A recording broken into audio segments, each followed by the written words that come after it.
And in fact, I want you to go Japanese because your expressions were mentioned.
A very good afternoon, good morning, good evening to us.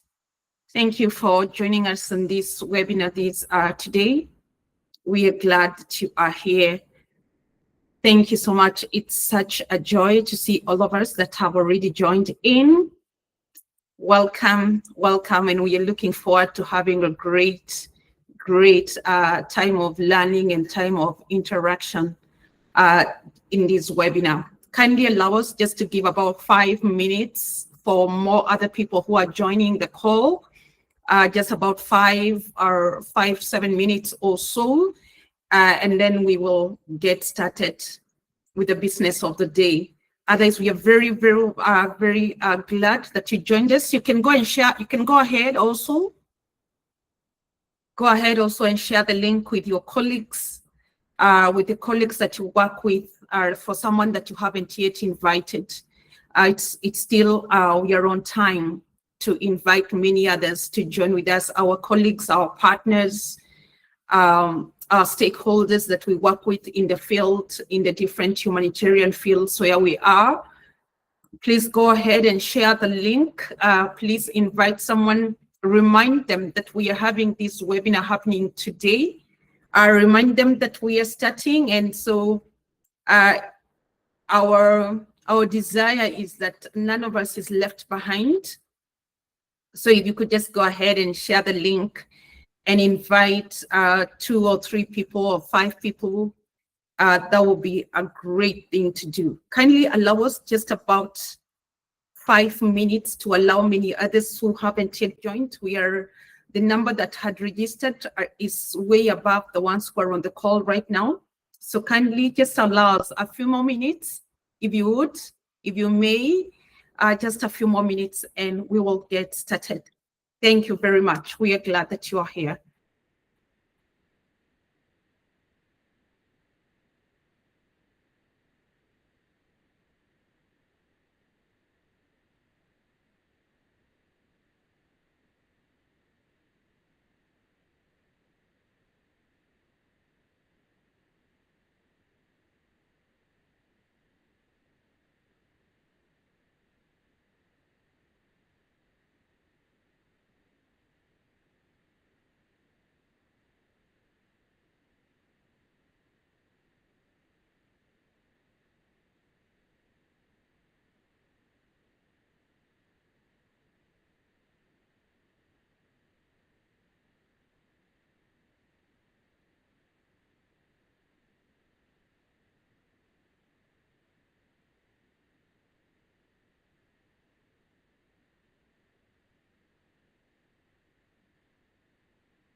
I see our numbers are rising. Thank you so much.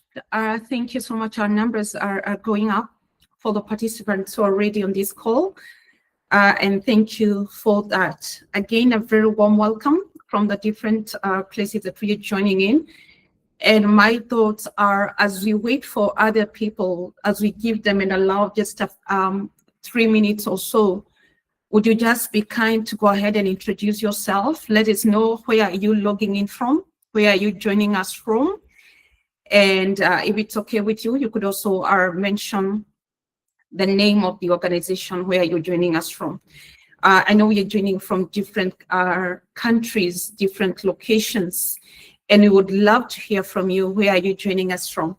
in this webinar. And if it's okay with you, if that's okay, you could also share the organization that you represent in this webinar today. Shall we? My name is Beth Geshura. I'll be the facilitator for today's webinar, and I'll be speaking on a topic that is dear and near to my heart, the topic of conflict. And we are glad, this is Stratford, UK, and we are glad that you are here.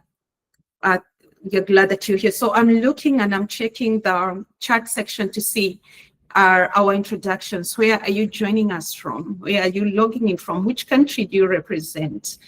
That would be a great thing as we get started this webinar today. Yeah, would we just go ahead and introduce ourselves, and then at 2:12 exactly we will begin. At just about 2:12 p.m. also, in about next 4 minutes, we will get started. We will get started. So where are you joining us from? Would you please be kind to introduce yourselves? Let us know where you're joining us from. If you have any queries, you could also put them in the comment section or the chat section. There will be someone who will be responding to them. Any question or any clarity that you need, you're seeking any clarification, we will also welcome you to go ahead and put that in the comment section. I see we have 2 hands raised. I'll just want to give them a chance to go ahead and just speak. And one's Andrew, followed by Irene. Some hands are raised. Could you just go ahead and introduce yourself? You can switch on your video and your camera. Would love to see your lovely faces as you do this. Some hands are raised.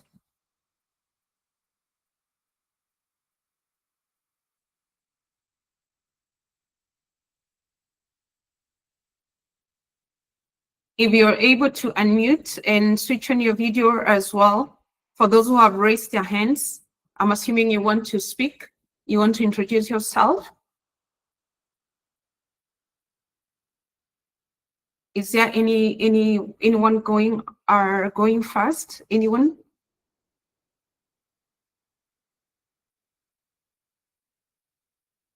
Mkode Sarah, are you able to unmute and switch on your video as well?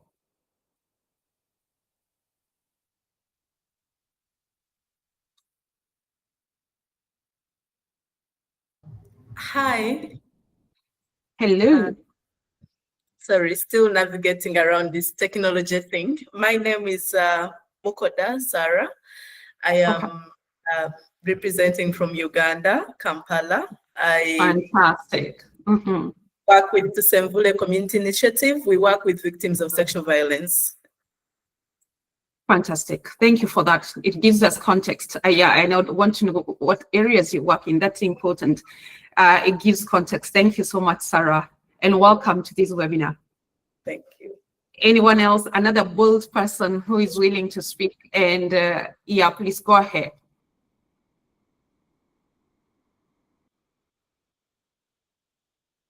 Someone has raised their hand. I'm waiting for them to also navigate through the challenges that technology. Unmute and let us see your face as you introduce yourself.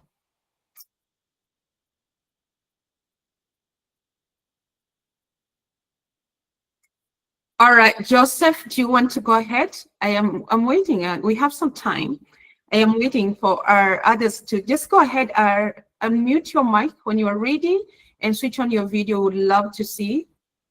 Where you are. We are speaking on conflict today, and so giving context where you work is very, very important for the topic. Anyone going? Is there anyone else speaking? Anyone else speaking? You can make use of the comment section as well. You can put your name there, the location, and what the work that you are involved in. Let us also make use of the chat section, and someone will be moderating that. And if you have any question, you can also put it there. So is there anyone else who's going before we get started?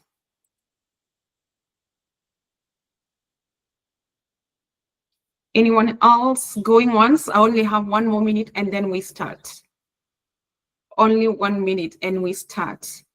Please make use of the chat section to introduce yourselves. We would love to know who is on this call.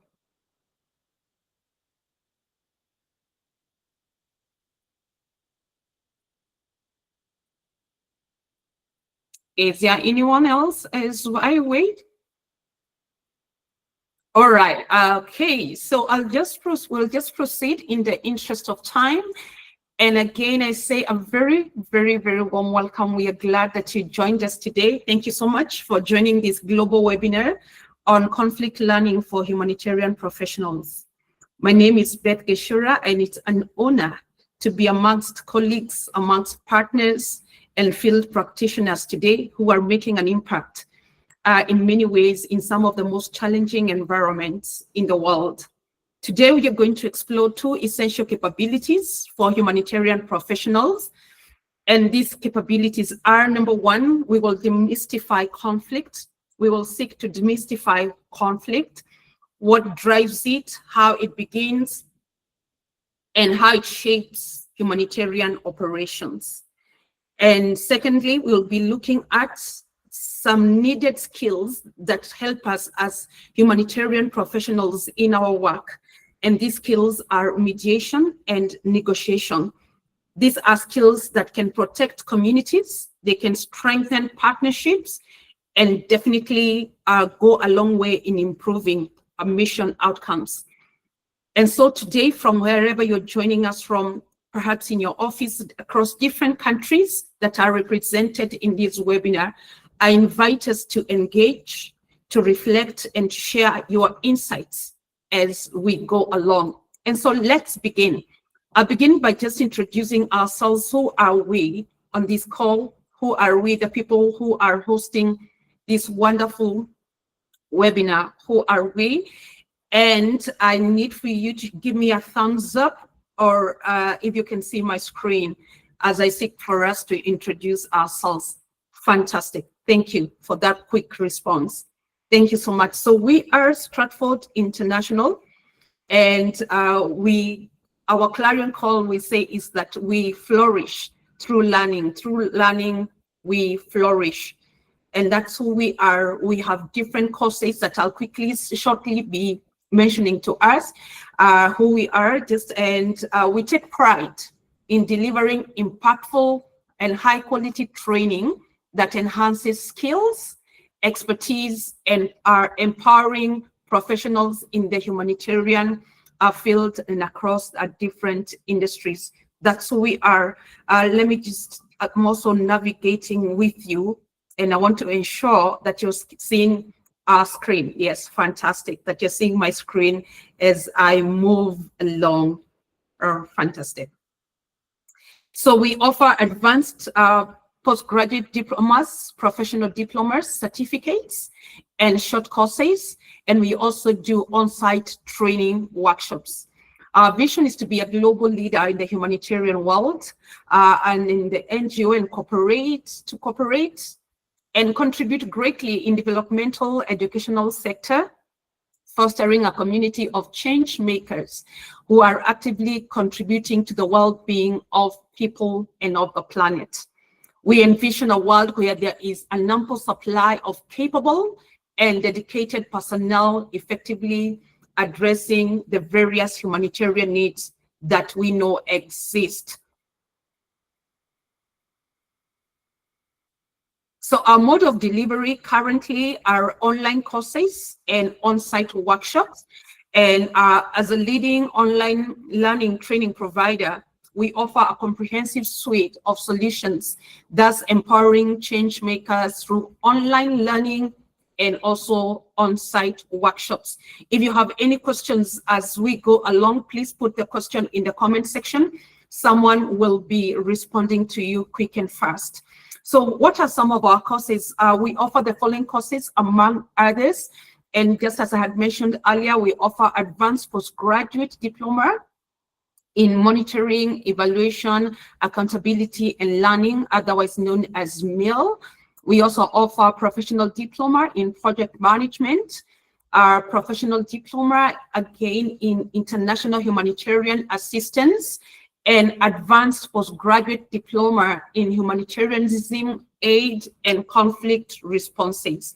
So these are just to mention, but are some of the courses that we offer, and we would welcome for you to build on your skills and join us with these courses, register for these courses.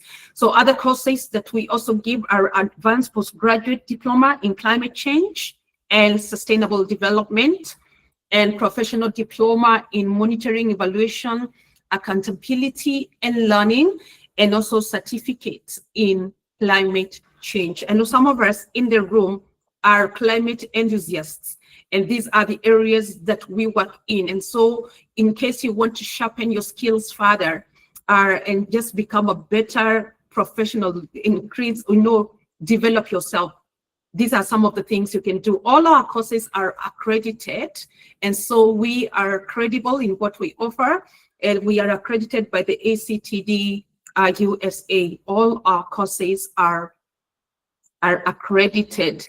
So what are some of the languages that we teach? We also teach languages, and the courses are our courses are offered in English, mainly in English, and also French. And our contacts are on your screen. You could take a screenshot for you to get in touch with us for more information. Kindly contact us for more information using the contacts that are currently displayed on your screen. And I believe that you can see these ones. And so that's, in a nutshell, in a very, very brief way, that's who we are. And I want us now to proceed to the subject of the day, which is humanitarian conflict learning amongst humanitarian professionals. If you have any question, I'll repeat. If you have any question or you're seeking any clarification, kindly do well to put it in the chat section, and someone will be responding to you quick and fast. All right. So what are our objectives for today in this webinar? What are the objectives that we'll seek to achieve? And number one, we want to understand conflict dynamics. We also want to recognize early signs of conflict, and also how we can apply mediation techniques and negotiation strategies in the different fields that we work. So among these four objectives and others that you could just pick, at the end of this webinar, we will also be sharing these slides with you, and we will also share some parts you can just put in what is it that you just learned, like a workbook where you can just put in and scribble quickly, take some notes at the end. We will share with us what this is. So in a way of introducing this, conflict really is an everyday life. Conflict is not the exception, but it is the reality of humanitarian work. And in humanitarian work, it is not a rare event either. It is part of the landscape that we walk into every day when we go to work, every day when we are dealing with communities and different populations and engaging different stakeholders. Conflict shapes a great deal of our work. And how does it show up? It shows up between colleagues in your office. It may show up between your colleagues, and so that you have conflict, you're not understanding, or there's misunderstanding between you and your colleagues. It also shows up between different organizations, be they between, say, an NGO and a government, or the different actors and players that we have in the humanitarian work. It also shows up between local authorities, or even with the populations that we serve. And so today's session is not just theoretical, it is practical, it is grounded and deeply connected to our lived experiences as humanitarian workers in the field. By the end of this session, you will have tools that you can immediately use. and tools that will help you transform tension into perhaps, and our objective would be to transform it to collaboration and even to strengthen your effectiveness in the work that you do every day. So consider this with me. I want to give us a scenario because our desire is to make this as practical as possible. Consider this with me. Imagine as an employee, as a humanitarian worker, one day you are sent to a community and you arrive in this community where families have waited for weeks for food distribution. If you're involved with food distribution, allow me to pick that particular example.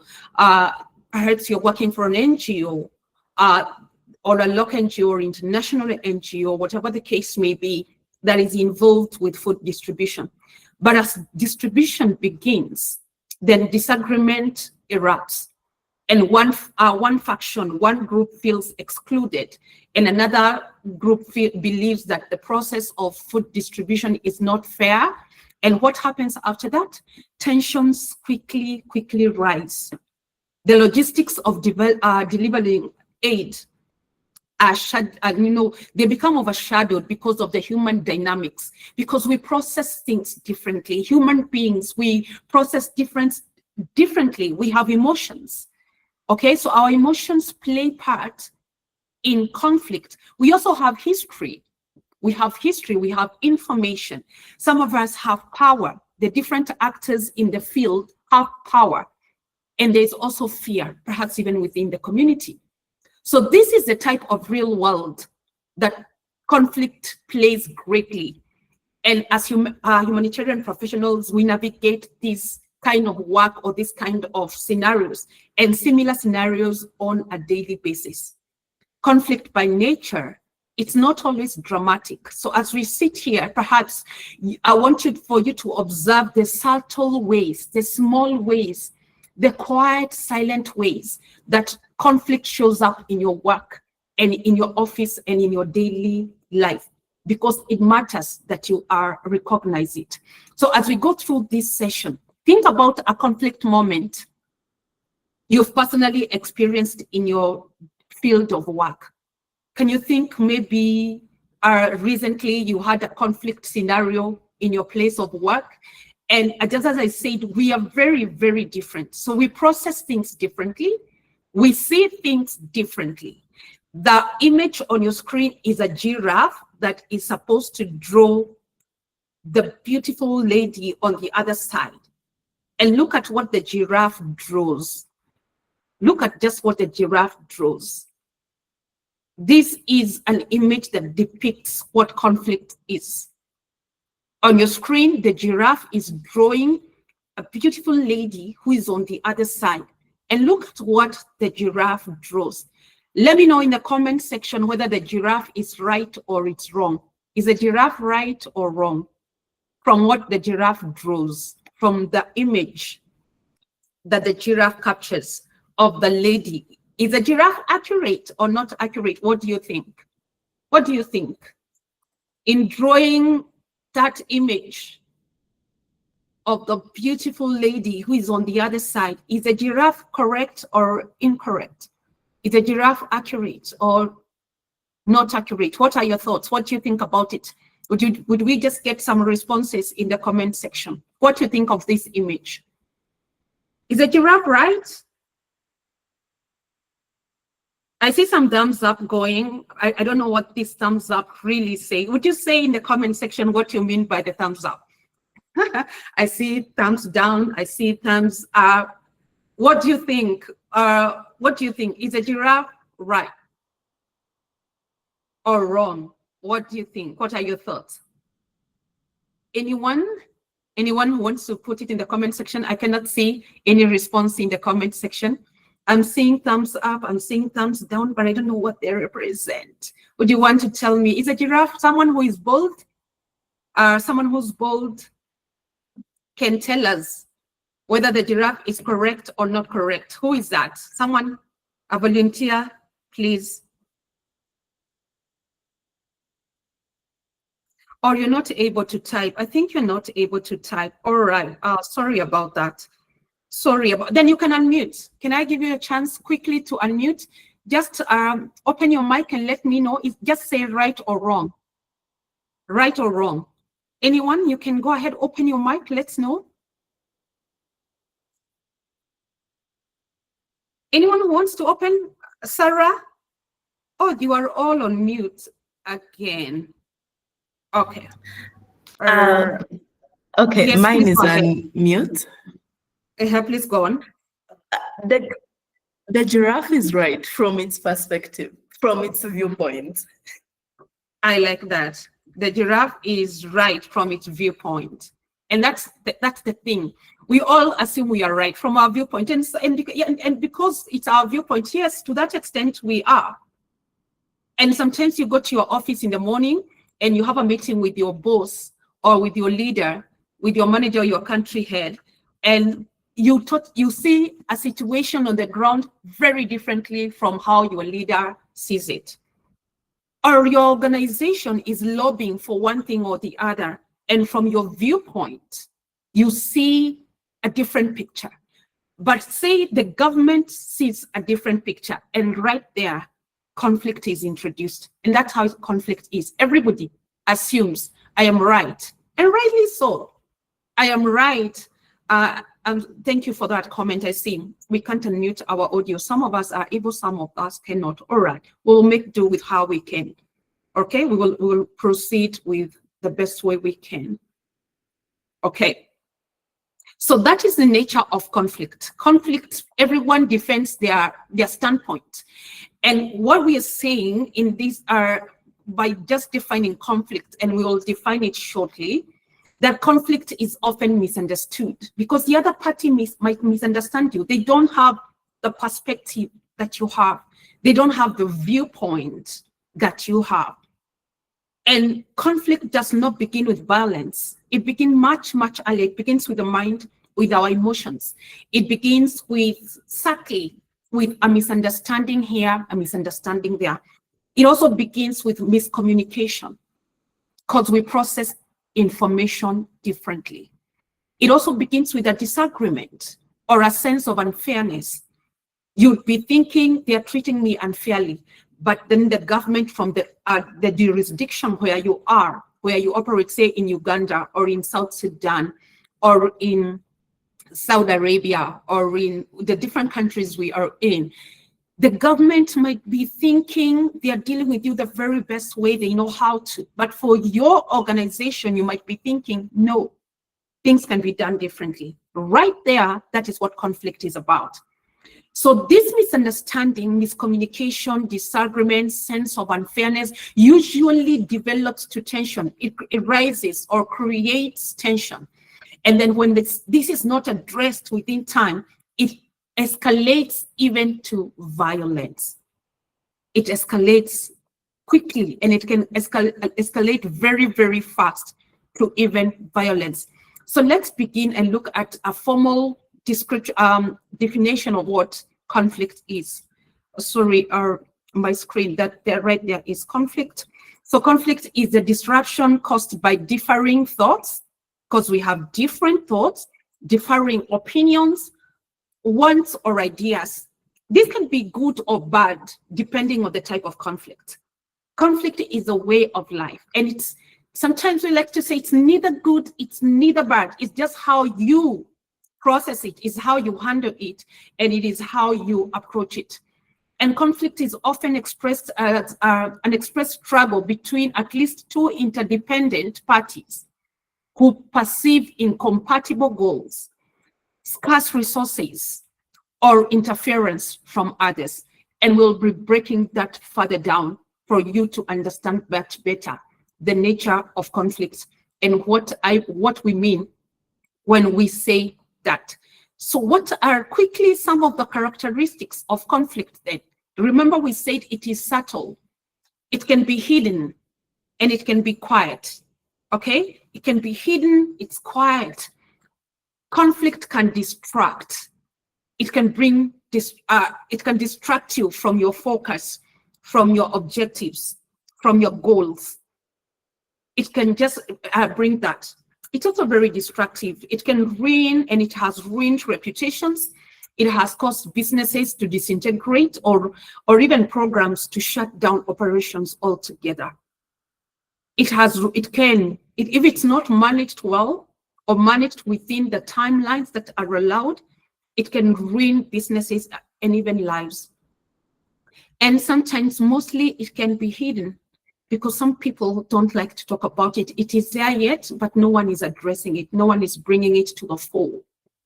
So what is conflict management? Conflict management can be an active force that allows leaders to grow healthy relationships within the organizations. And it can result, how you handle it, how it is handled within an organization, has ripple effects, most of which are very positive, and most of which are then tend to be very, very productive. So I know many of us who are seated in this room today are leaders. And for you to be a leader, you don't even have to own a title, but some of us have titles. But we are leaders because we also self-lead, we self-govern. So conflict management, or rather how we handle and manage conflict, it is a part of a leader's toolbox every day. Even in your private life, as a husband, as a wife, you have differing thoughts, differing opinions, differing viewpoints and standpoints. And that right there, that is conflict. So every leader today, you need to arm yourself with conflict management skills so that then you don't allow conflict to completely destroy your life or destroy the business that you are in. So let's look quickly. The image on your screen is an image of a nice bag. All right, this is a nice bag. Forgive my drawing, forgive my image, how it looks, okay? But this is a nice bag. Maybe it doesn't have the best representation of a nice bag. This is a nice bag. So what you see on the top is the event that you call conflict. That is what that shows above the level of the water. You see this black area? This is the surface level of the water, for example. So what you see at the tip here is a conflict event. But underneath the water, underneath the iceberg, what drives conflict? Perceptions, attitudes, values, culture. And because we serve in different culture is a key driver of conflict. Then there are interests of different actors in the field and in the work where we are. Our communication styles differ. Our feelings, our needs, our suspicions, because generally human beings are very suspicious by nature. Our unmet expectations, our assumptions, all these is what drives the conflict at the tip. You understand? You understand? If you're understanding me, please give me a thumbs up. If we are together, please give me a thumbs up. Thank you, Catherine. Thank you, Irene. Fantastic, fantastic. Thank you for those wonderful responses. So even at home, not just at work, but even more for us as humanitarian professionals in the room today, what we see at the tip is just the conflict. Perhaps the conflict you have with your boss or one department or the other. Perhaps the finance office is limiting funding, or you're saying we need more money to do 1, 2, 3. To run the program. And then the program managers have a different viewpoint from the finance office, from the other teams, and this introduces serious types of conflict.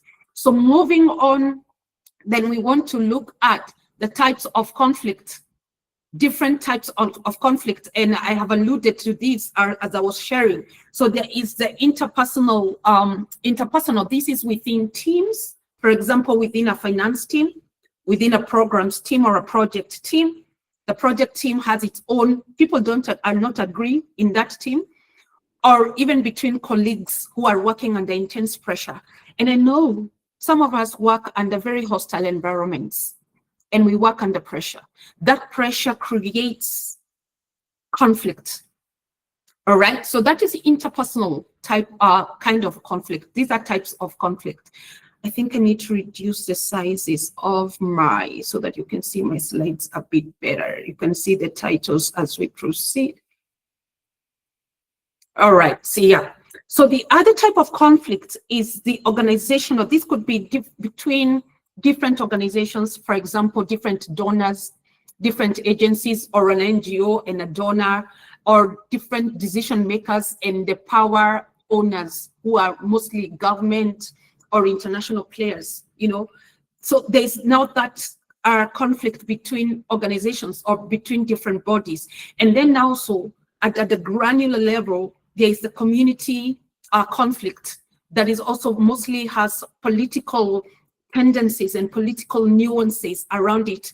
And this is around between local groups, for example, local authorities and the stakeholders that play in the humanitarian operations that we are involved in. I want to remind us that if you have any question, please feel to shoot it as we go on in the comment section, and someone will be responding to you. So what are some of the drivers of conflict then? We've looked at the conflict, what it is, its characteristics, how it shows up, and the different types of conflict, and what are the drivers of conflict. Number one, scarcity of resources. Think about, like I was saying, distribution of food. I want to remain with that example. The distribution of food. For example, some parties may feel this food is not enough. So they're trying to scramble for the whatever little that is available. So that scarcity, or just the assumption that it could not be scarce, but people assume it is scarce. And when people assume it is scarce, it creates conflict in their minds. Remember, our thought process, our moods, our expectations causes conflict, are the underlying things that we don't get to see. Okay, so scarcity of resources, perhaps food, perhaps water, perhaps medical care, perhaps available access to the government that is very scarce. All these could drive conflict. All right. Someone says, could you slow down a bit because you're having short notes? All right. All right, I'll try to slow down, but not to worry, we will be sharing this with you. We will share these slides with you. We will be happy to share this and to share a workbook kind of thing for you just to take notes, all right? Thank you. But thank you for that, well done. So what is the other driver of conflict? Miscommunication. Communication is like that giraffe drawing the image. Remember the image of the giraffe. I could be saying one thing to Sarah or to Irene, but how they process it, how they understand it, and even how they execute the communication that I've given them could be very, very different. Do you people know how the broken telephone works? Do you know that chain of broken telephone? If you know broken telephone, give me a thumbs up.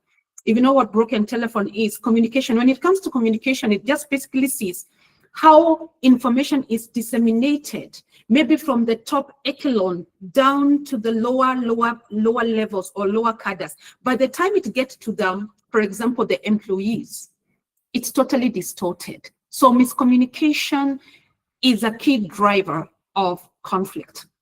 The other driver of conflict is cultural differences.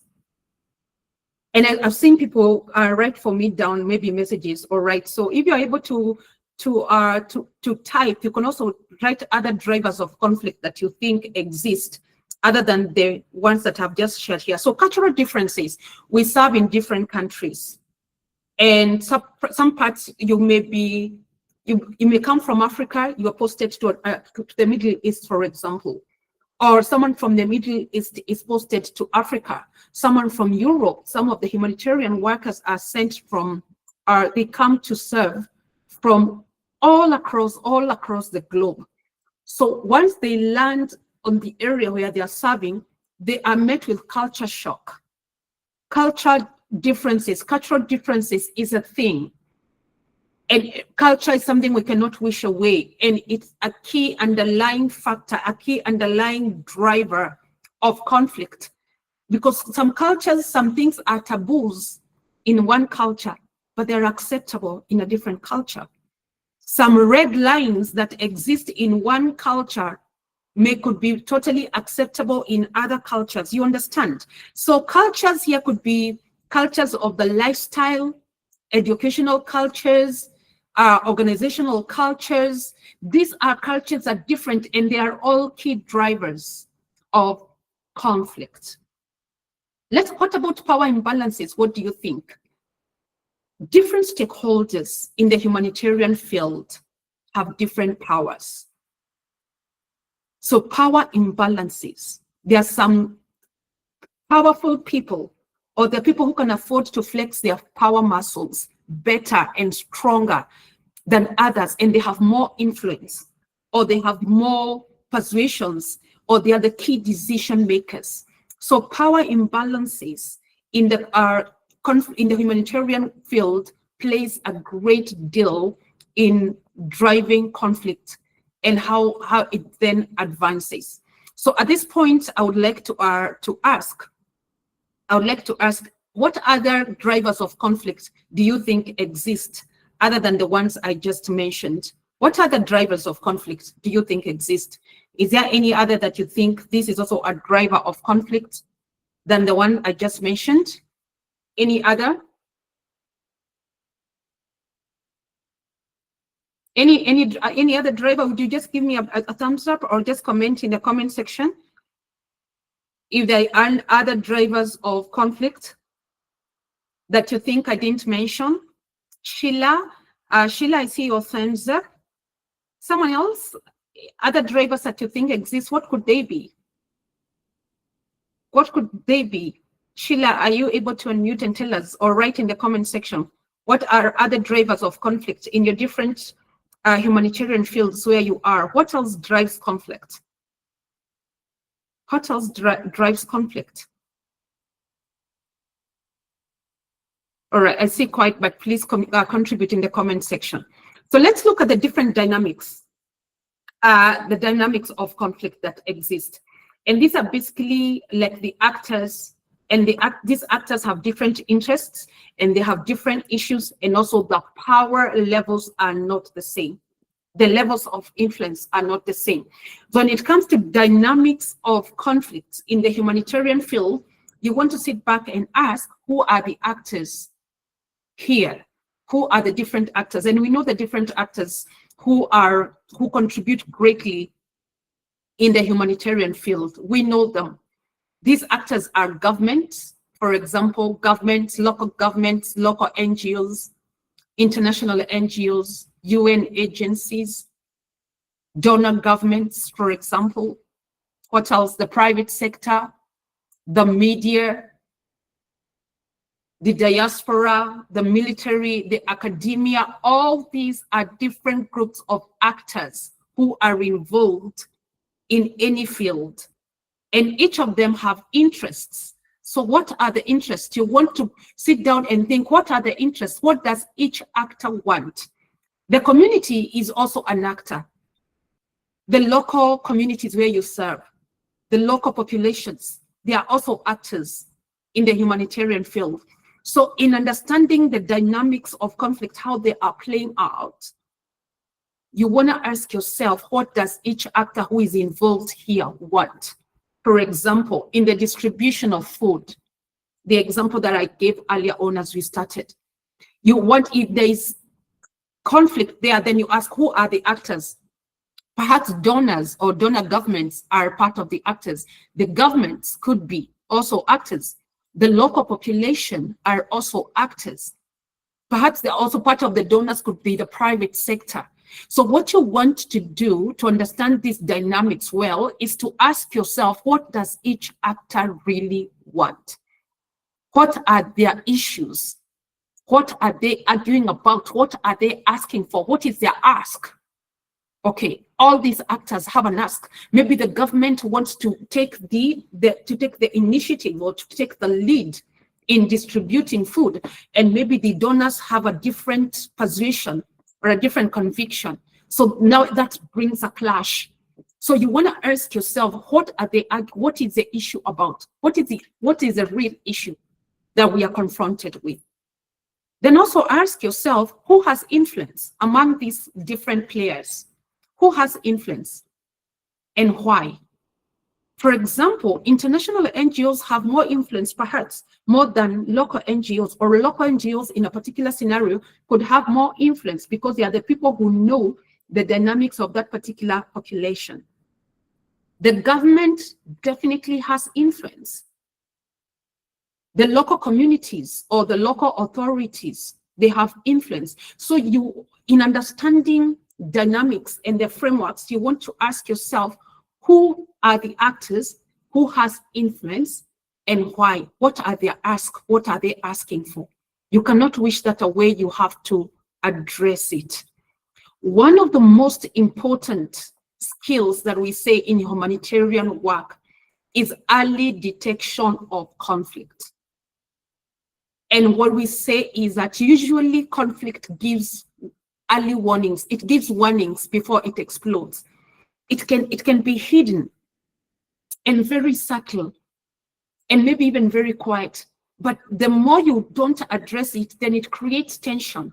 Then the tensions could go up and blow up to crisis level kind of conflict.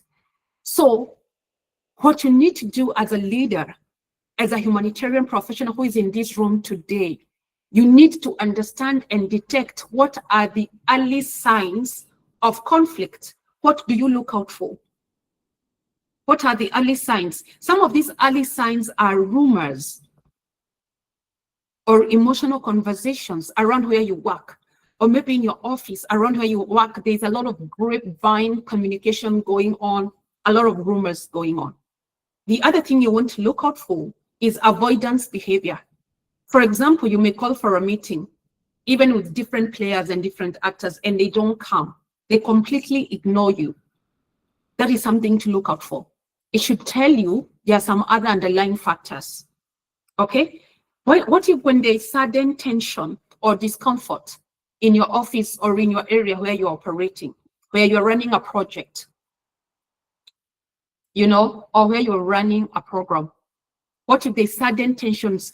Tension suddenly rises and there's discomfort. That should tell you there's conflict coming, there's fire coming, and we need to prepare ourselves to know how to best address it. The other sign of conflict is complaints. If there are more and more complaints coming, maybe they're coming from your team. You're a leader in the office and your team is complaining.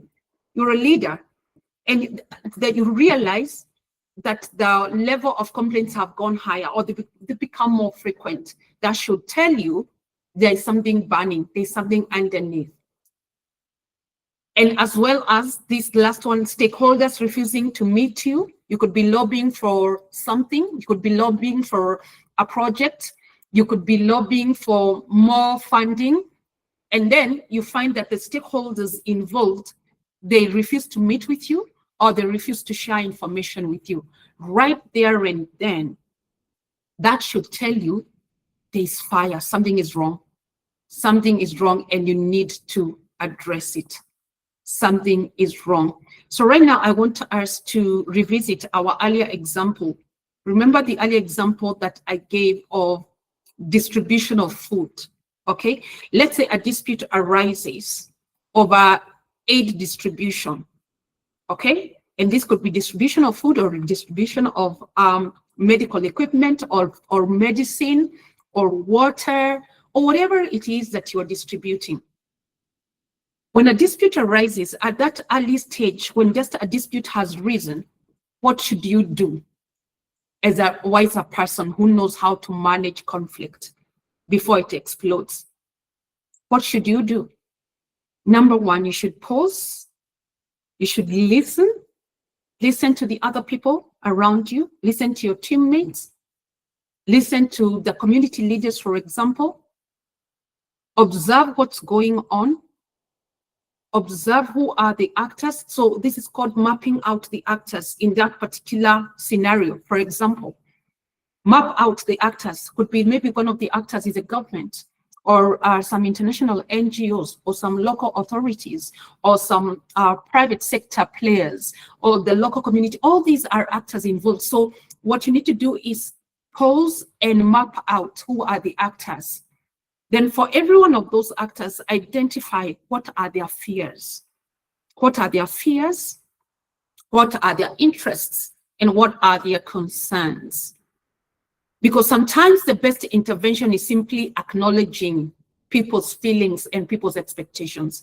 When you acknowledge even that conflict, you acknowledge tension, and you keep communication open, that alone could save you a whole deal of trouble. It could save you a whole deal of drama. Okay? It could save you a lot just by acknowledging. Acknowledge that there's tension, acknowledging that there are some unmet expectations, acknowledge that things are not going well. That alone by itself could save you a lot of problems. We are moving on so well, and if I'm moving in very fast at this point, I would like to pause and invite us for an addition, something you want to add regarding what we've already covered, or a question. Anyone with a question, an addition?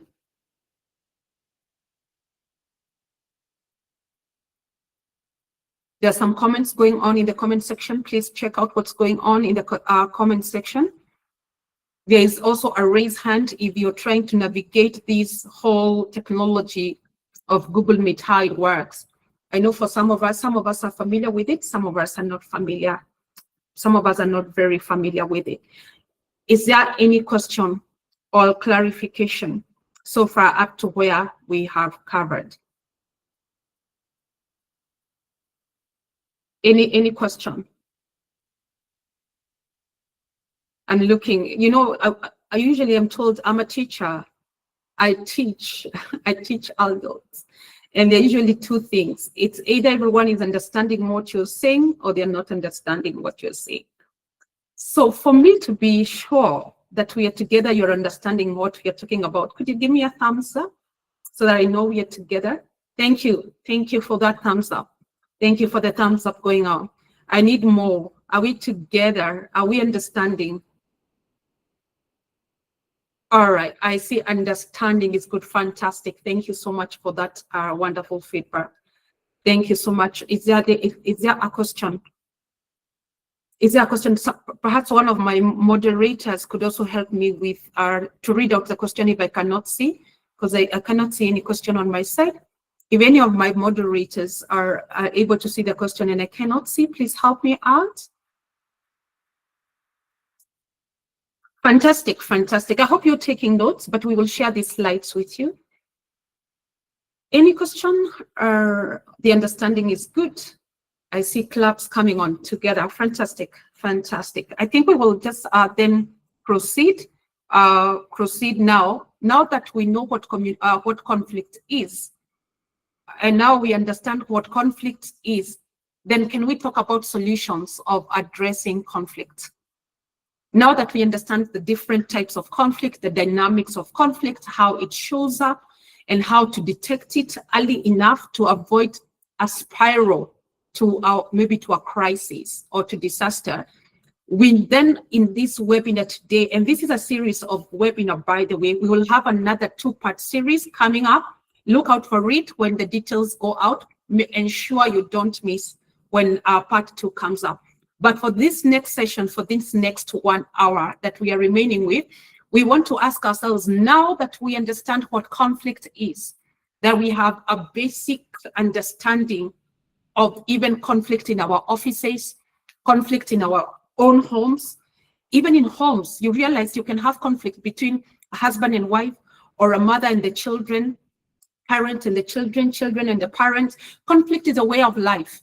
And none of us is wise enough, or one of us is exempted from it. For example, all of us face conflict daily in our places of worship, different religions where we go to, in the marketplace, in managing relationships.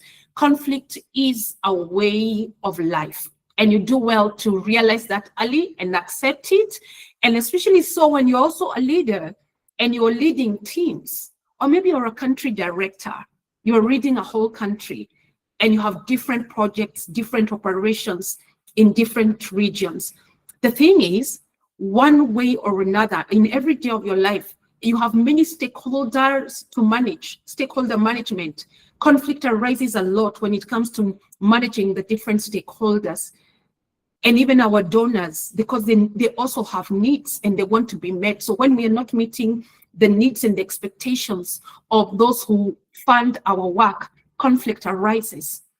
So understanding that this is a way of life, understanding it, knowing how to detect it early, and also preparing for it, preparing how to best handle it, so that your operations or your projects or your programs are not shut down in the different country you're in.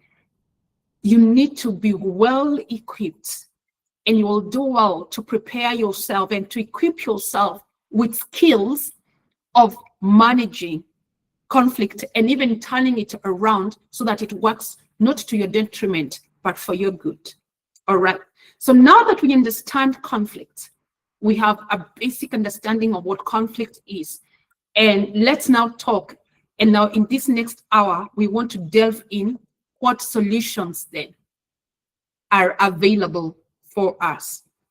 What solutions then? How do we manage? And mediation and negotiations are some of the skills that you do well to equip yourself with. And these are two different skills. Mediation and negotiations are two different skills. I will be looking at them, at each of them separately, so that we just understand how you can use either mediation skills in managing conflict and addressing conflict, or where you also understand when it comes to negotiating, what are you negotiating for? How can you drive and negotiations well? Okay, and how do you even understand all this?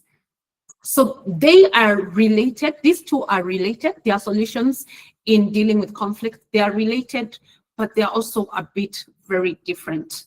So mediation, for example, is when a neutral party facilitates communication between conflicting sides. These conflicting sides could be, for example, 2 sides or 3 sides or even more. So whenever different parties are at a conflict, all different actors are a conflict, then mediation could be, you could mediate and come in as a neutral party. Mediation by nature, by the way, is now an internationally recognized practice and profession where mediators who are trained and certified neutral parties help people, or they help different actors, different parties to come together to address whatever conflict or dispute that it is that's at play. So mediation is a game changer when it comes to dealing with conflict, and you can be trained as a mediator. As I sit here today, I am a trained mediator, I'm a certified mediator, and I also help to mediate different parties and in different situations. I am also a certified international mediator, and you know, areas different, like some diplomats are mediators as well. But when we go to helping different parties in the humanitarian field, for them to manage their questions, for them to manage their conflict or manage their disputes, as a mediator, I go there and sit with the parties as a very neutral party. A neutral party means you don't favor any of the sides, but you facilitate constructive dialogue that is aimed towards overcoming and breaking the barrier of conflict, because conflict by nature also tends to create barriers. It can create barriers towards you achieving your objectives wherever you are. So as mediators, when we go to the field, we go to help people, to help communities and governments and international players and local players, to sit with them, to run their minds, to understand them, and then guide them through having a constructive conversation towards addressing the key issues on the table. It is done very differently, and I'll share about that later on as we proceed. So that is how mediation is. Mediation involves a neutral party. A neutral party that does not favor any of the parties or any of the actors who are involved in conflict. Okay? Now, how is it different from negotiating? Because negotiation is when two or more parties reach an agreement by themselves. They sit on a table, they sit in a boardroom, or they sit under a tree. They sit somewhere and they agree to reach an agreement between themselves. You understand? So they negotiate. Everyone comes with, this is what I want, this is what I see, this is what I perceive, these are my worries, these are my concerns, or these are my wants. That is one person, or one side, one community, or one actor. Then the other actor in the humanitarian field comes and say, for me, my needs are A, B, C, D. My concerns are X, Y, Z. My fears are MWK. You know, they could just sit on the table and together, as the actors in this conflict, they discuss and they explore solutions that work best for them. That is a main difference between mediation or mediating and negotiation or negotiating. Each of these two are different. Each of these can be used in different scenarios. Each of these bears and it gives fruit to a lot and helps to solve a lot of problems in the humanitarian field where all of us work, where all of us are involved.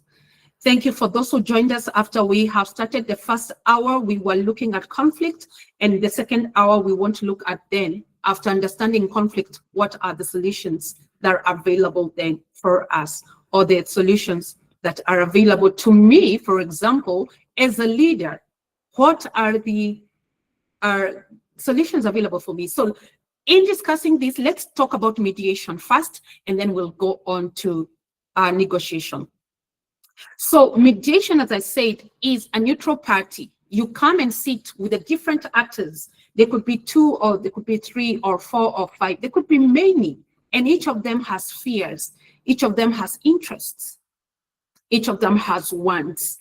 So as the mediator then, you need to possess these skills for you to guide them to exploring solutions. Okay, you need to guide them. You need to help them have constructive dialogue, because when they sit by themselves, perhaps they can even fight, even physical fights, you know. So as mediators, we bring sobriety. We bring neutrality to the room. So what are these 4 skills then? Even for you as a leader, for example, you are leading a team, a project team that has 5 people or 5 staff members or 7 or 10, and they are having problems as a team. Team dynamics can cause you not to meet your objectives in your work, in your operations, in your project. So as a leader then, you can actually play as a mediator in your office. You can take on the heart of a mediator and sit with your team and hear them out and listen to them. So number 1 skill for mediators, number 1 skill is active listening. As mediators, we have to be good listeners, and not just good listeners, but we say we have to be active listeners. We have to observe. We have to hear people's fears, even when they are not being voiced loudly. As a mediator, your role is partly to understand people's fears. And how do you understand people's fears and their concerns? Or you want to unearth underlying issues. You cannot do this if you're not an active listener. An active listener also means you are able to read in between the lines.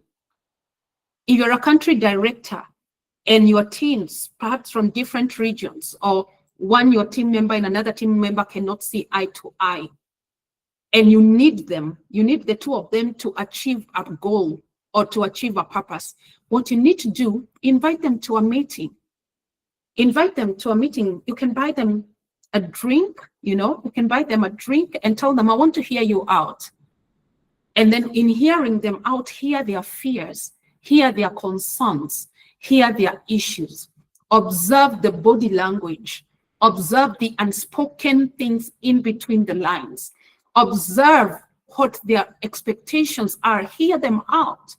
So as if you want to play the role of a mediator, and maybe you also in your field, Sarah said she's involved with our sexual violence or something like that. Sarah, you can help me if I'm wrong. And you are helping communities, or you're on the ground helping communities. Thank you for the thumbs up.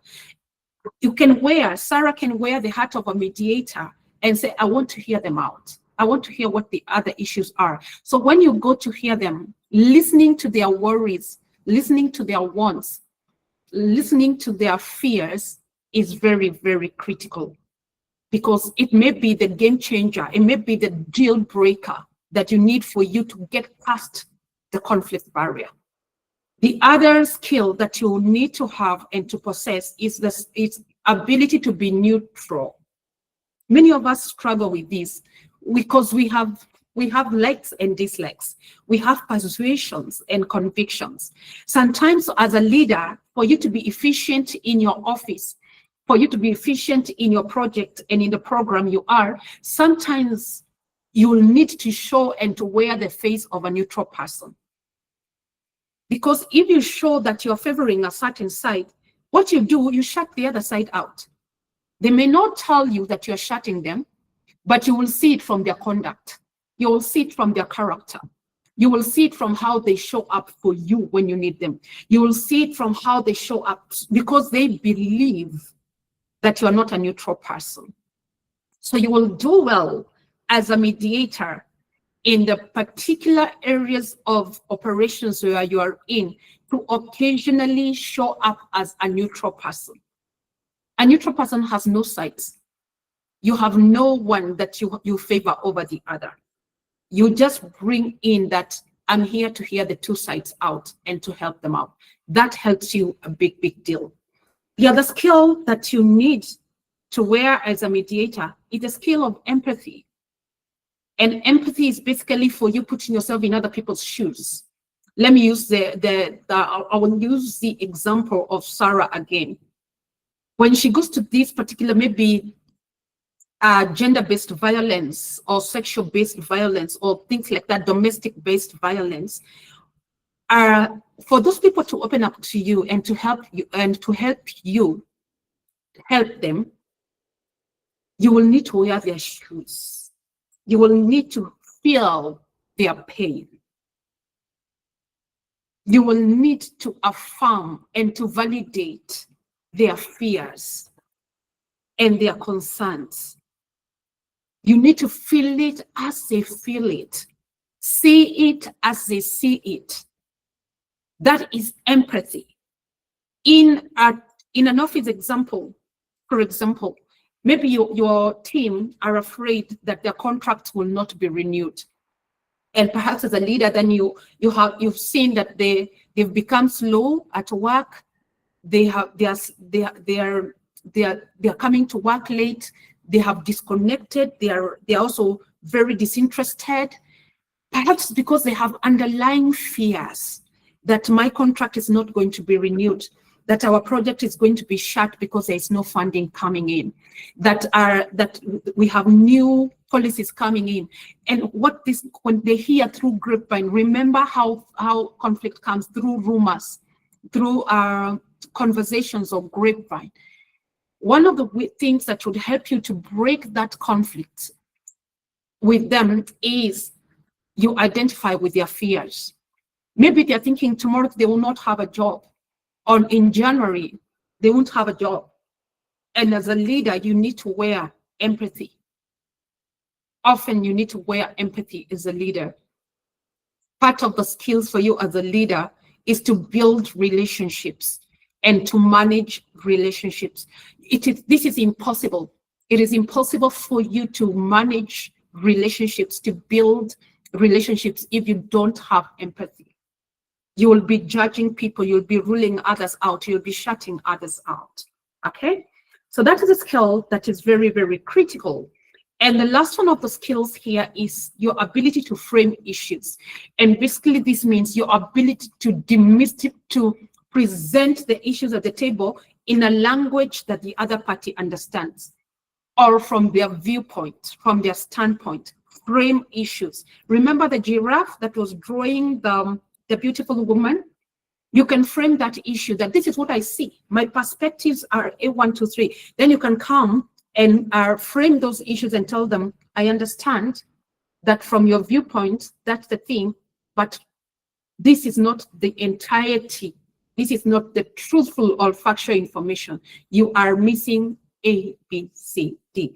So that is how framing issues ordinarily would look like, okay? And these are skills that we use every day, even at home. You can negotiate with your children. Oh, sorry, you can, yeah, you need these skills for your own life, everyday life. With your husband, with your girlfriend, with your boyfriend, with your mother, with your brother, your sister, your siblings, you need these skills, okay? And they're very, very, very important. Then quickly, let's look at negotiation.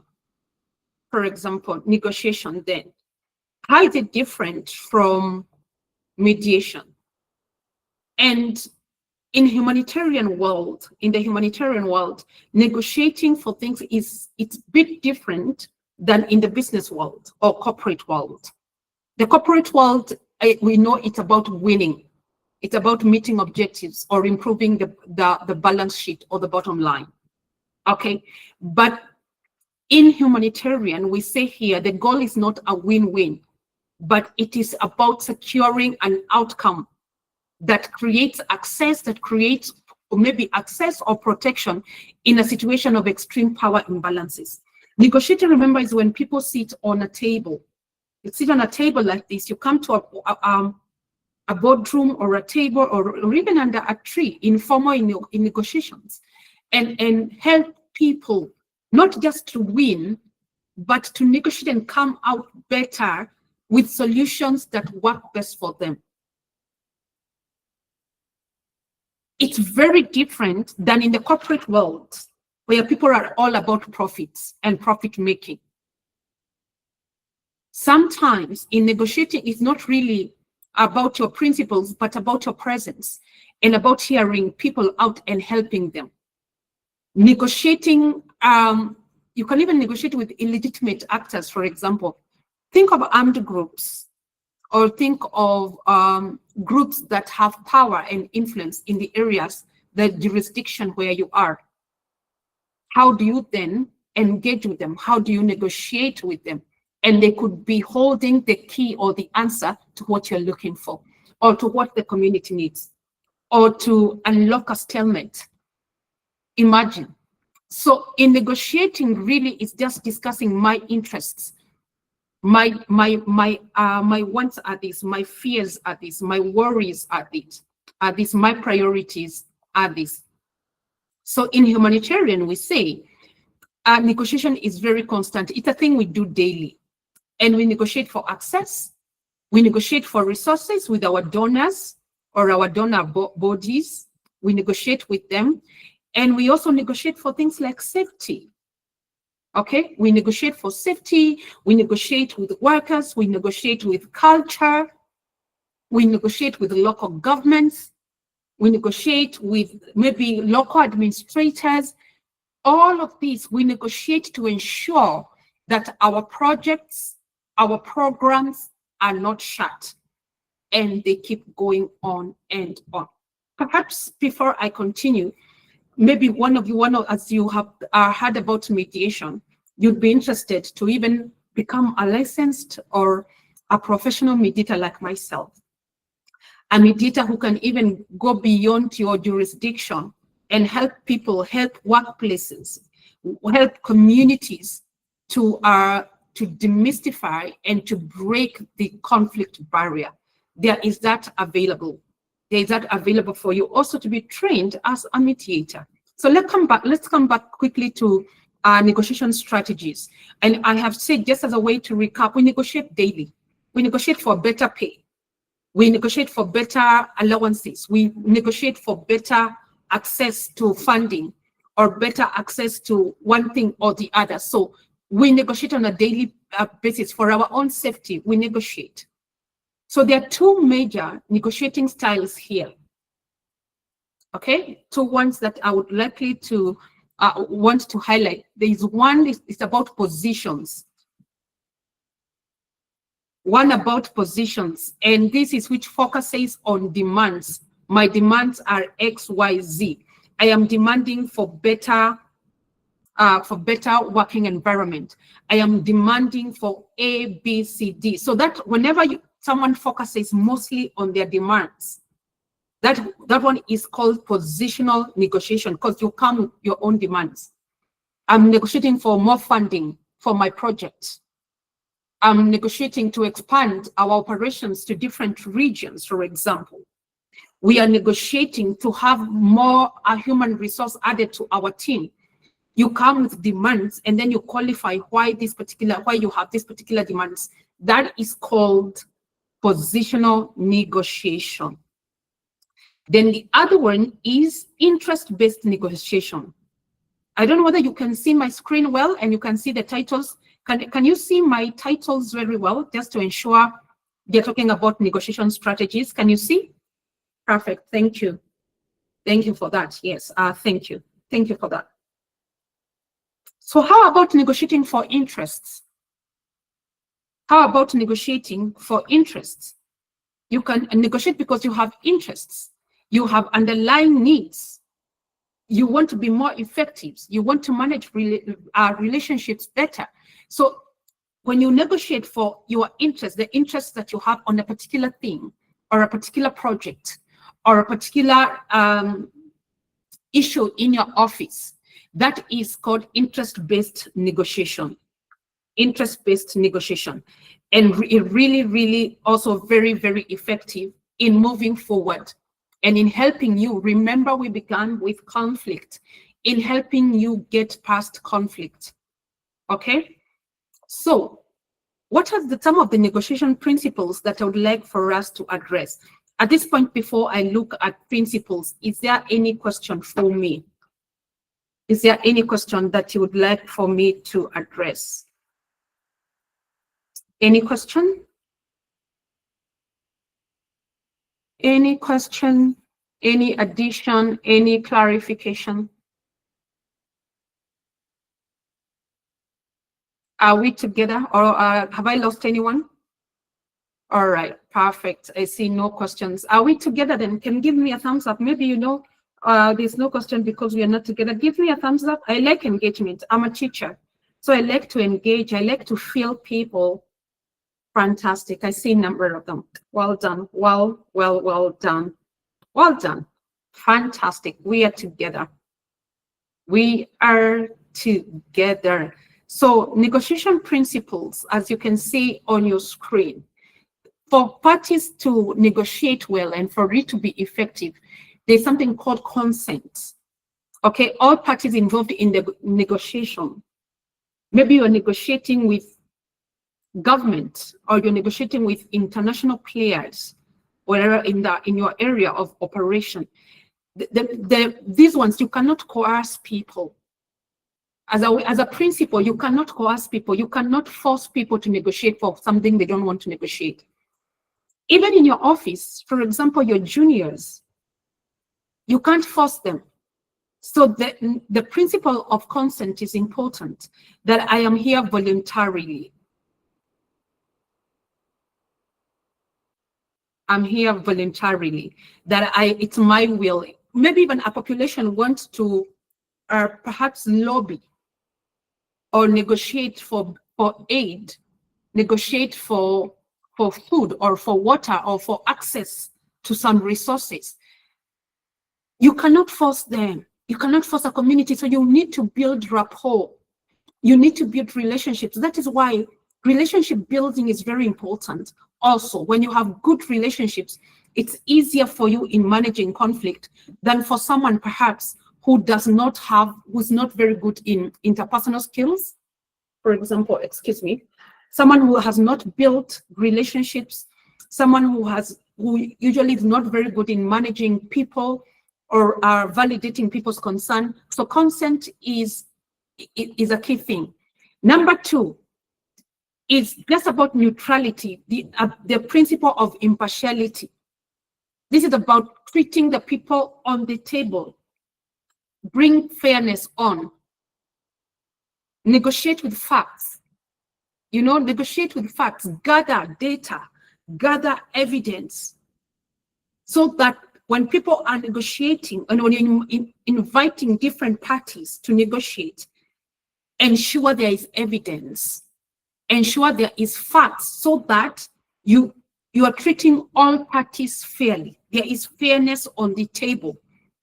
Avoid negotiating on perhaps political lines, along political lines or ethnic lines, or even personal bias, because we all have a bias. I have my likes, you have your likes, you have your dislikes, I have my dislikes. So personal bias can be a filter, and it can be a hindrance to the parties negotiating well. For example, if you're driving negotiation talks between two groups, between 2 or 3 actors, fairness must be seen. Neutrality must be seen. The ability to be impartial. And how do you enforce this? Is when you have evidence, is when you have gathered facts, and when you have gathered even data. Again, you'll do well to avoid things like political or ethnic, and I know politics is a way of life, but you cannot afford to bring, to judge or to discriminate along political lines. And number 3 principle is the principle of independence. Decision-making when it comes to negotiating for things, communities negotiating, local leaders negotiating, governments negotiating, organizations negotiating, the decision-making must remain free from external pressures. It must remain free from political interference, for example, or remain free from ideological positions or hardliners. It must remain free. Even maybe from financial pressures. For example, if you're negotiating for more aid or for more funding, okay? If you're negotiating for more aid or for more funding, the parties on the table, the parties on the negotiating table must come with fairness, must come with just that ability to be free and not to be manipulated, okay? Ability just to be free. And in this next slide, I want us to do a practical case scenario. But before we move on, then remember, in negotiating, there is the interest base. I say my interests are these, or my underlying issues are these. My concerns are the other. And then there's something called best alternative to our negotiating agreement. That's called partner, best alternative. What is my best alternative in this scenario? What is the best, what at my point of walking away, which is my best? So you must have, when you go to negotiating or helping people to negotiate, always ask or pose the question of what is the best alternative in this scenario? There's also, I could add, the worst alternative, which is the opposite of best alternative. It's called what now?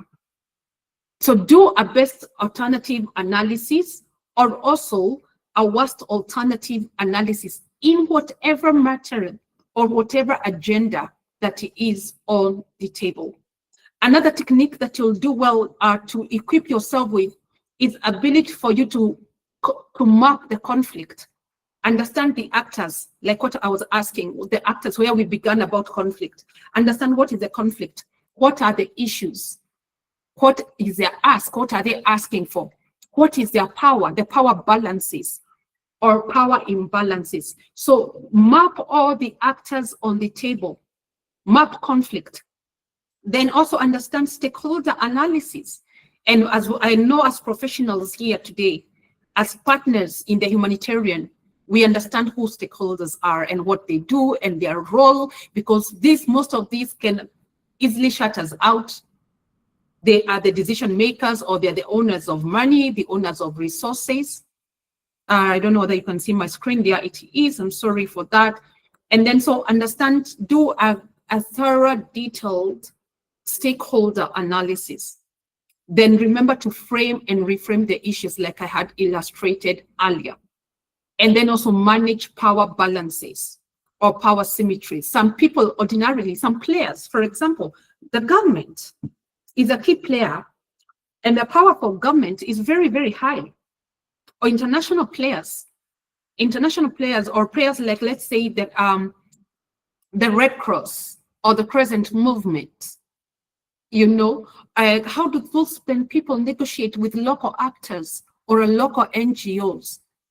The private sector also have power because often they could also be the ones who are donating towards your project or towards your operations. So you will do good to manage these power balances in whatever negotiating table where you sit. Even in your office, people have ranks, people have influence. In your office, there are ranks. There are people even who don't have titles. Maybe they sit somewhere in a corner, but they have so much power and so much influence. So understand the dynamics, power dynamics in your office. Who knows? Who can decide that you don't have a job tomorrow, for example, and then you don't have the job? Manage that relationship. Who can decide? Who has the power to decide to give you more funding or to cut your funding, for example? So understand in handling conflict, power balances could be the deal breaker. They can make or break you. So understand powers, and this will do you good when you go to negotiating.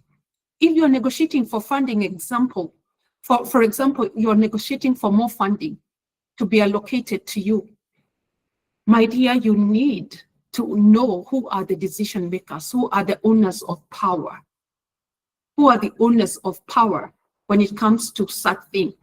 And as I bring this to a close before we look at a case scenario, I want us to look at some emerging trends in managing and dealing with conflict in the humanitarian world today. Many of us in the room today work in the humanitarian, and it will do you good for you to be to understand what are some of the emerging trends that are facing you on a daily. So it is our understanding conflict, first of all, and that is why I was saying you can be trained in managing conflict resolution. We as Stratford can come on site. We can train you on conflict resolution. We can train you on conflict management because you need this to improve humanitarian access in the areas that you work with. So get in touch with us. We can do our short trainings. We can do our seminars. We can do our short trainings that are even customized for the particular area where you are at, because understanding how conflict affects your work could help you improve your access to funding, access to information, access to power, access to, it could open doors for you. The other thing is that resolving conflicts, understanding conflicts, help you to resolve conflict within your teams and even between communities. That's very self-explanatory. Just understand it. Understanding conflict, where we began, like the giraffe, my perspective, my viewpoint, my standpoint, the characteristics of conflict, for example, that we looked at, understanding that and applying it in your area of work can help you to resolve conflict within the communities where you work or between different communities. Understanding conflict also enhances participation of affected groups, and communities, their participation, inclusivity in dealing with conflict, or whenever you're doing, for example, project planning or project design or a program design and the program implementation, it does you well when you are equipped with an in-depth understanding of conflict, how it shows up, and how it could even destroy your project altogether. Facilitating constructive dialogue is key. That is what I was talking about mediation. Mediation is all about having constructive dialogue, by the way, between different humanitarian actors when disputes arise, when crises arise. You need to have that ability that you can facilitate a conversation. You can be able to calm temperatures, to bring down tension and temperatures. And mediation is a very critical tool in building and promoting relationships. Sorry, the word relationships is missing there. Mediation is a very critical tool. You want to build relationships within your office and even with all your stakeholders. So mediation and understanding how it works, or being a better negotiator. Some of us are very good in negotiating, others are not so good, but you can improve, you can learn, you can equip yourself with the necessary skills. Mediation confronts crisis in the humanitarian because it asks a range of ethical and logical questions. As mediators, we don't just act randomly. We have a sequential way of approaching conflict or approaching disputes. And this brings in the aspect of professionalism, and for us involving all the other parties that need to be involved. Okay? There's a case study I would quickly want to bring to us, and a pause here to ask if there is any question so far before I bring in the practical application of all these in the things that we are looking at. Is there any question for me? I'm looking out to see if there is any question. I see there's no question. All right. I see there is no question. We have a few minutes remaining and we will utilize them well. Any question? All right, there is no question. So let us quickly then ask ourselves, let me just bring in like a practical scenario just to help you further understand. Assuming you are working for an NGO and you have a dispute with a local authority or the local government.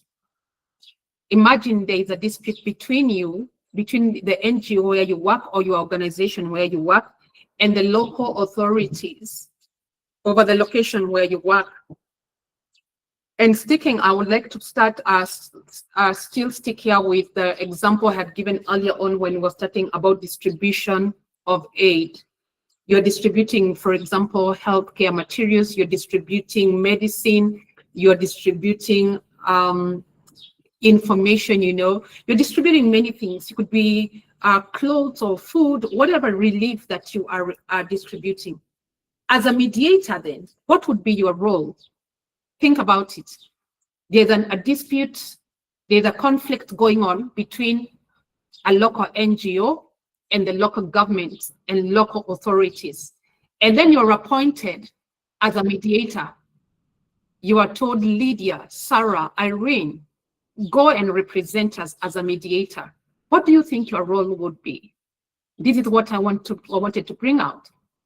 Lydia, your hand is raised. Would you want to, are you able to, I'm not sure you are able to unmute or to pose a question. Lydia, I saw your hand raised. As Lydia is trying to navigate through whether she can ask her question because her hand was raised, as a mediator, your role would be in this dispute between this NGO and the local authorities or local government. Your number one task would be to facilitate dialogue, because sometimes people don't want even to face each other. Sometimes their emotions flare up. Sometimes there are a lot of rumors or just barriers and people cannot talk to each other. So you need, as a mediator, to be able to facilitate dialogue. Then you need to clarify what the concerns of these two parties are. What are their concerns? What are the concerns of the NGO, for example, in this scenario?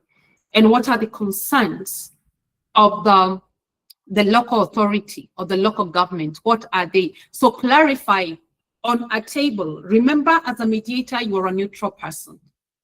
Okay? So clarify what their concerns are. What are their fears? What are their expectations? What are they asking for? That would be for you to ask.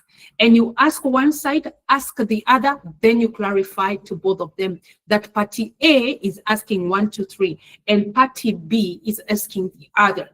Then you help the both sides to articulate their interests. Our interests are, for example, maybe our interest is sustainability. Our interest that there are some political dynamics playing out here and we don't like what we are seeing or we don't like what we are hearing. So help both sides to articulate their interests and then guide them towards exploring a solution that works best for the two parties. Guide them towards arriving at a solution that is amicable by the two of them. It's agreeable by the two of them. So that is what you would do as a mediator. You follow those steps. Begin by facilitating dialogue, clarify what the concerns are, help each party to articulate their asks, and then guide them towards exploring what is possible. Guide them towards exploring solutions that work best for them. And by the way, as mediators, you don't give the solution, you allow them to explore solutions. Because if you give your solution, then you will be imposing something. But when a solution comes from them, they are able to buy it better. Okay? We are about to close because I can see some people. We are about to close, just a few minutes. We are about to close. So don't, please just be patient with us. We are coming to a quick close and just remaining with some practical tools for you in dealing with conflict and in managing conflict and managing it better.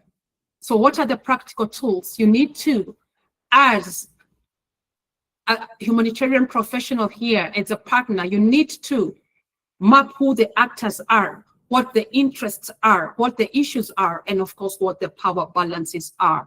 I will not belabor on that because I've explained it at length. All right. So these are the practical tools that we want to leave you with, and we will send you these slides. Then the other checklist you may need is you have your mediation checklist. Check whether you have the skills. Are you able to remain impartial, to remain neutral? Are you able to actively listen? Are you able to have a structured way of guiding parties towards a solution that works for the two of them? So take a look at your checklist. Like if you're the mediator, for example, for the example I just gave, you're mediating between your NGO or a local NGO and the government. What do you need to have in your mediation checklist? You need to have that. And then the other one is prepare a sheet. Have a prep sheet for negotiating in case you are invited to the negotiating tables. And what you do there is you clarify what are the goals of this negotiation. What are the alternatives? This is what I was saying about the best alternative to an agreement, the best alternative or the worst alternative. And how can you leverage? How can you leverage all the information or whatever resources that are available? How can you leverage best? All right. So that is how you ask yourself, and these tools, they will help you to simplify complex situations or complex realities that are on the ground, complex realities that face you in the areas of your operations. When you understand these tools well, you can use them to your advantage. Okay, you can use, and you should actually use them to your advantage. And as we bring this to a close, as we draw to a close, I want us to take a pause right here. I'd like for us to take a pause and ask everyone in the room today who has attended this webinar. I want you to just reflect on this one question, that what is the one thing you will do differently in your field, in your office, or in your area of operation after today? I would love to see this in your comments. I would love to have some people, if they are able to open their mics like Sarah and tell us, what is the one thing from today's webinar? What is the one thing that you will do differently?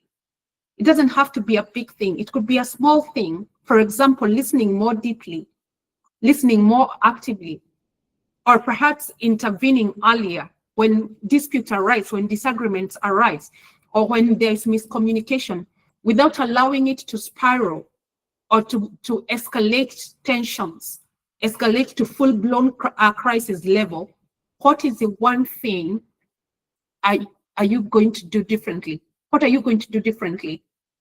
And what are the small shifts? Because small shifts can create big impact. So let me see from the people in the room, anyone who's willing to tell us from today, what is the one thing that you will do differently? Is there anyone in the room who is bold enough to open their mic, to raise their hand, and tell us what are you going to do differently from today's webinar? From our time here today, what is the one thing? And it doesn't have to be a big thing. Sarah, your hand is raised. Thank you so much. Are you able to open your mic? Sarah and Esther. Sarah, are you able to open your mic? Yes, now it's working. Okay. I think the biggest issue for me has always been neutrality, because sometimes you handle cases and you end up getting attached to them, Yeah. which is something I've been working on. But after this session, I've learned a few things that I'm definitely going to implement that will help me to stay neutral, but also be able to mediate or negotiate in a way that favors the victim, because the end goal for us usually is for the victims to get justice. Yeah. But how to stay neutral while you're ensuring justice for the victim is something that has always been very hard. So after today's session, I've taken my notes, and I'm really glad that you're going to share the PowerPoint with us. So I will definitely keep reviewing the notes. Thank you. Fantastic. That's a great place to start, just by being neutral. You bring parties together. You cause people to open up, and you also have buy-in. It's very, very important in building relationships. Fantastic. So, Esther, are you able to open your mic? I don't know whether Esther is able to open her mic. Her hand is raised. And for Lulu, Lulu's hand is also raised. I don't know, Esther, are you able to just go to the unmute button, or are you able to?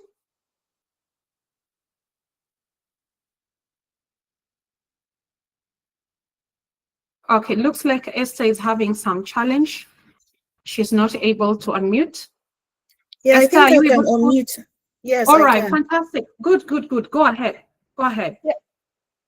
I think I also have issues with being biased, but I think I can now maintain a neutral stand, because initially I actually wanted to ask a question that, as a good mediator, how do you get to a point where you can be actually not biased, especially in a situation whereby you have the incidents, you've listened, and you're trying not to judge, but then how do you maintain neutrality? But I think from the key points you've pointed out, I think now I have a better understanding about being biased, how to be unbiased, and also maintain neutrality. And then empathy too, I think, is also a good one, because if you're unbiased, it's easier to show empathy. But you see, when you're biased, it's hard, because you already have a conception and you're focusing on that. So it makes you unable to show empathy like you should. So I think I've learned a lot. Thank you so much for a good presentation, and it's good to be here. All right, fantastic. Which country are you joining us from, Esther? Yeah, I'm a Nigerian from Brazil. All right, great. Thank you for being here. We look forward to seeing you in the next webinar series. Look out for part 2. All right, I will. Thank you. Lulu, Lulu has raised her hand, and I can see a question after today. I'm sorry if I'm missing some questions. I'm sorry, I saw a question coming, but I cannot read it. Lulu, are you able to open your mic?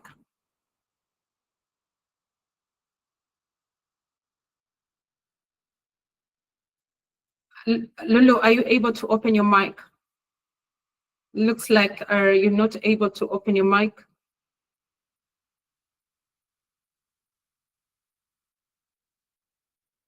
Lulu, are you able to open your mic? All right, okay. So as we bring this to a final close, perhaps some key takeaways that I would like to share with us and to just point us is that conflict is inevitable. It's part of everyday's life. All right, it's inevitable. We cannot run away from it. We cannot bury our heads in the sand and assume it does not exist, because the reality is that it does exist. Understanding conflict and conflict dynamics helps us to prevent escalation. It helps us to prevent things from blowing up to crisis levels. All right, so that's a takeaway. You need to detect conflict early, address it early, understand it early. It will save you, and it may save you from a lot of trouble.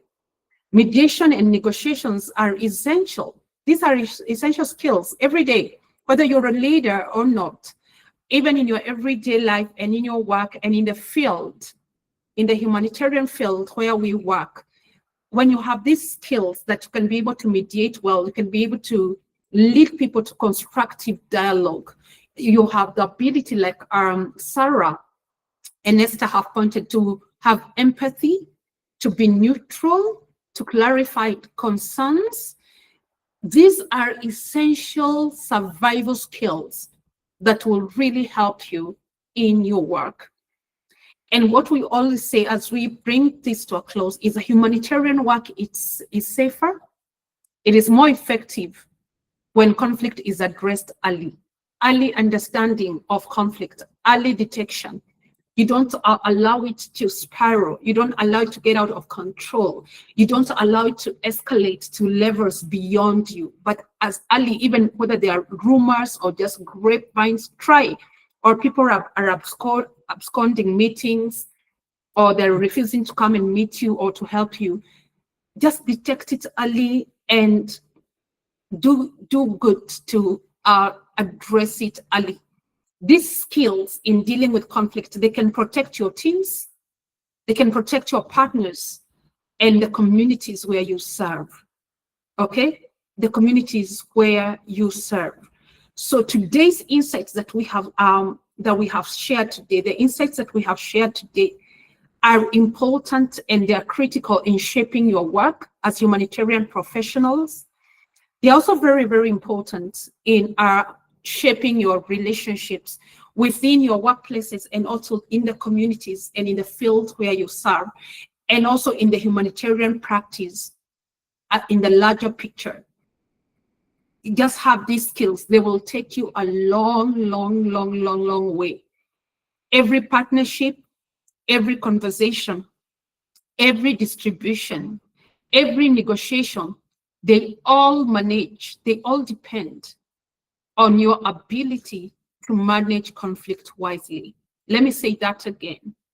Every conversation, every partnership, every distribution, every negotiation that you face, these all depend on your ability to manage conflict wisely. Conflict can even work for your good. It all depends on how you are able to manage it well, how you're able to understand it, to understand the dynamics, the actors, and also use the skills of mediation or negotiation to address it early enough. And you will be surprised how far you will go. And therefore, this evening, we have done well. As we seek to bring this to a close, we would like to say thank you so much. Thank you so much for your attention. Thank you for your presence. And thank you for your commitment in the humanitarian practice. It is very, very important. As humanitarian professionals, we change the world. we impact and we change the world. So thank you so much. And we would also like to take this early opportunity to invite you to our second webinar, part 2, continuation of this, that will be happening, and the date will be communicated to you, and you will do well to register and also to attend that part 2. At this point, I would like now to open the floor for your questions and also to share your experiences with conflicts or with mediation, and also share your reflections. And in the remaining about 8 minutes, I like to take this time to take your questions. Should there be a question, also feel free to share your experiences and your reflections through this webinar that we have had today. Anyone? Any question? Anyone want to share their experience or to share their reflection that they have just thought about when we had this webinar today? I see a number of hands raised. Thank you so much for that. Lulu, your hand is raised. Sheila, and there's one more person who would want to go first. Please open your mic. I think I missed it. How do you kill bias and remain impartial? I think the word here is how do you kill bias? Wow, that's a very good question. Thank you. One of the ways of killing bias is acknowledging that I have a bias. Acknowledge I have a bias. I have a bias towards, or a bias for player B, player A. So that's how you kill bias. Acknowledge it. Be cognizant of it. Acknowledge it. Acknowledge that this is bias. And how do you remain impartial? Empathy will help you to remain impartial. Seeing the larger picture, understanding context, also understanding the implication of conflict. So you are opening your eyes better. Now that you know better, you do better. That way, you will remain impartial. Also, I would like to pose a question. Think about what, if you are partial, if you are favoring a certain side, what do you think the impact will be when it comes to the other party? For example, if you are favoring one community over the other, or you are favoring one donor over the other, what do you think is going to impact? How do you think what's going to have impact? So think about it. Factor in all these in your mind. They will help you to remove the bias that's there and also see what are the consequences or the implications of you favoring side A over side B, for example. If there were two communities who are having a conflict because of scarcity of resources, for example, perhaps there is aid that's available, but they are perceiving this aid to be scarce, not to be enough for both of them. And then when they have a conflict, imagine you as a professional, imagine you as a humanitarian, you go and you favor party A over party B. What do you think is going to be the implication? So expanding your mind, opening your mind will help you realize that if I favor A over B or B over A, or I take a position, I'll be shutting the other party, and what will be the consequences? What will be the end game? So ask yourself such questions, and they will totally help you open up your mind. Sheila Asel, your hand is raised. Are you able to open your mic?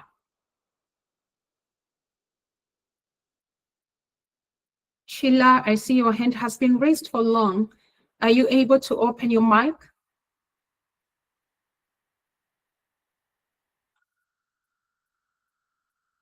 All right, Sheila, it seems that you're not able to. Are you able to put your comments in the chat section? I could see it and respond. Are you able to write in the chat box? Any other question, or do we have someone who would like to share their experience and their reflection even of this webinar? What did you think of this webinar? What did you think of this webinar? Did it meet your expectation? What do you think of this webinar? Was it helpful to you? You can give us feedback so that we improve on our next parts. Please give us some feedback before you go. I see a heart there. Thank you for that heart. Another heart. I see some hearts going up. I see some claps going up. So this is in the affirmative that this was helpful. Some hearts and some claps going up. Thank you so much. Thank you for that. Thank you for those responses. We really appreciate. We really do appreciate Stratford. Thank you so much for attending this webinar, for your presence, for your participation, for your engagement. We really are very grateful, and we are definitely looking forward to seeing you in the next. We are looking forward to seeing you in the next part 2. Please do register, plan to attend, plan to be there, and we believe that your work and your field will be greatly impacted. So I'm just looking for final questions or final additions, or anyone who wants to share their experience before we call it a day and we bring this to a final close. Is anyone else? Sheila and Planet Care, your hands are raised. Would you please able to open your mic? Who among you is able to open your mic? Planet Care? Planet Care? Sheila, sir, able to open your mic?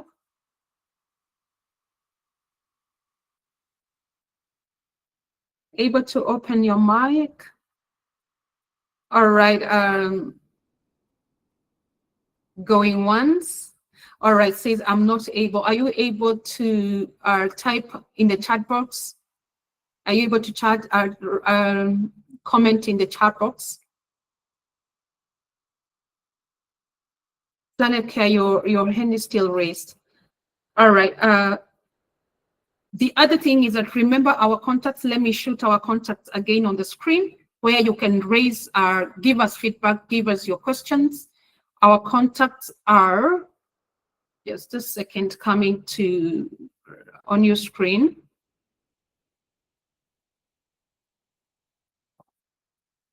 You can contact us on that email address. Please write to us. You can also raise questions, follow-ups, questions to that. We also invite you to register for our courses. I would like to remind you that we have courses that you can sign up for. Our courses in the humanitarian courses, we have different ones. We have certificates. You can ask us to come and do in-house trainings for you. We would be so glad to do that. I see that. Okay, you're unable to unmute. You're unable to unmute. So please take a screenshot, take a photo of our contacts that are on your screen, and do well to get in touch with us. We'll be looking forward to hearing from you. Just as a way of recap, please let me just quickly run us through some of our courses that are on your screen. We have Advanced Postgraduate Diploma in Monitoring, M&E, or the meal, the whole of it. That we have that. We also have Professional Diploma in Project Management. We have Professional Diploma in International Humanitarian Assistance. And I really do encourage you to sign up for one of these courses. Also, you can sign up for the Advanced Postgraduate Diploma in Humanitarianism, Aid, and Conflict Responses. I'll be meeting you in those classes, and I will be looking forward to seeing you and to elevating your profession to the next level. The other courses that we have, and I'm bringing this to a close, are on your screen. You can see is the Advanced Postgraduate Diploma in Climate Change and Sustainable Development. I know some of us work in those areas. Professional Diploma in Monitoring and Evaluation, that as well. And you can also sign up for a certificate in climate change. We look forward to engaging you further through our contacts and in the days to come. Thank you so much once again for being here. Enjoy the rest of your day, the rest of your evening, whatever the case may be. Bye-bye, and see you in part 2, continuing this lesson that this webinar that we started today. Bye-bye. We'll see you in the next one. Thank you so much. Thank you. We will see you in our next one.